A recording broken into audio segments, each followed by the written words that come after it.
কিনতে ইচ্ছে করে অনেক কিছুই, কিন্তু কি কারণে কিনতে পারি না আপনারা জানেন তো? অনেক দামের কারণে আসলে কিনা যায় না। তো যেটুকু সামর্থ্য সাধ্য সেটুকুর ভিতরেই কেনার চেষ্টা করি। আসলে মাটির জিনিসপত্রেরও কিন্তু অনেক দাম, আপনারা জানেন। তো আজকের ভিডিওটা শুরু করলাম মাটির দোকান থেকেই।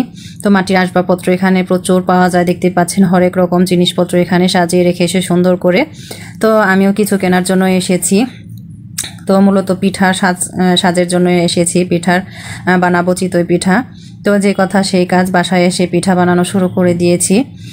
তো সন্ধ্যার আগে গিয়েছিলাম আমি আর আমার হাজব্যান্ড এগুলো আনার জন্য। তো এগুলো 2 চুলায় আমি পিঠা বানাচ্ছিলাম। তো পিঠা তো আর এমনিতেই খাওয়া যাবে না, ভর্তা করব আর হচ্ছে এখানে ফার্মের মুরগির গোশত রান্না করছি। তো দেখতে পাচ্ছেন ভালো করে কষিয়ে নিচ্ছি। তো বাচ্চাদের একঘেয়েমি খাবার ভালো লাগে না, মাঝে মধ্যে একটু ভিন্ন ধরনের খাবারের আয়োজন করতে হয়। তো যাই হোক, আমাদের যেটুকু সাধ্য সেটুকুর মধ্যে চেষ্টা করি সবাইকে ভালো রাখার জন্য। জানি না কতটুকু পারি। তো আল্লাহ যেটুকু সামর্থ্য দিয়েছে আলহামদুলিল্লাহ, আল্লাহর কাছে লাখ লাখ শুকরিয়া আদায় করি সব সময়ই। তো আপনারা সব সময় দোয়া করবেন। তো আল্লাহ যেন সবাইকে ভালো রাখে, সুস্থ রাখে, এই দোয়াই করি। আল্লাহ সবাইকে ভালো খাবার, ভালো পড়ার তৌফিক দান করুক। তো যাই হোক, মুরগির গোশতটা রান্না করব, পোলাও রান্না করব। তো কি করি সম্পূর্ণ ভিডিওটুকু দেখতে থাকুন, আশা করি ভালো লাগবে। তো ফার্মের মুরগির গোশত কিন্তু ভালো করে কষিয়ে রান্না করলে ভালোই লাগে। তো এইদিকে আমার পোলাও রান্না শেষ। তো আপনাদের সম্পূর্ণ রেসিপিটুকু দেখাতে পারিনি, তো অল্প অল্প করে আপনাদের একটু শেয়ার করছি। তো আপনারা কেউ কিছু মনে নেবেন না। তো রান্না শেষ, তো দেখতেই পাচ্ছেন ফাইনাল লুক কেমন হয়েছে। তো আসলে আমি যেভাবে পারি সেভাবে আপনাদের শেয়ার করি, জানি না আপনাদের কেমন লাগে। তো এখানে বেগুন ভাজি করে নিয়েছি, সাথে ছিল ধনিয়া পাতার ভর্তা।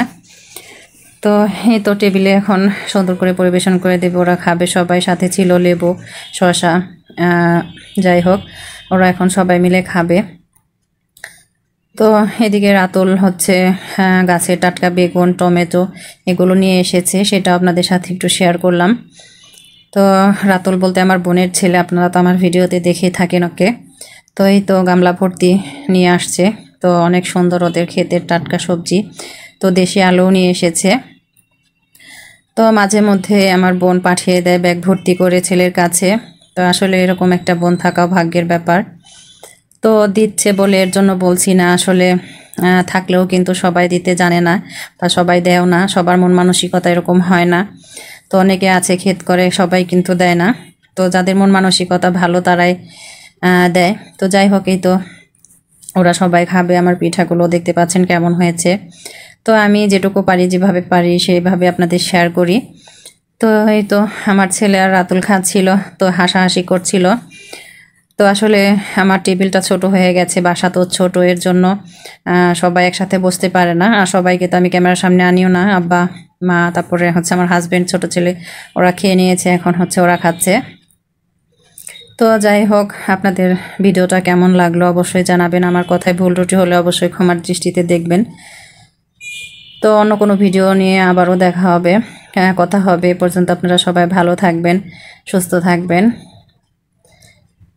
তো ভুল তো মানুষেরই হয়, যদি কোনো ভুল করে থাকি অবশ্যই ক্ষমার দৃষ্টিতে দেখবেন। এ পর্যন্ত আপনারা সবাই ভালো থাকবেন, সুস্থ থাকবেন। আমার কথায় ভুল ত্রুটি হলে অবশ্যই ক্ষমার দৃষ্টিতে দেখবেন। সবাই ভালো থাকবেন। আল্লাহ হাফেজ।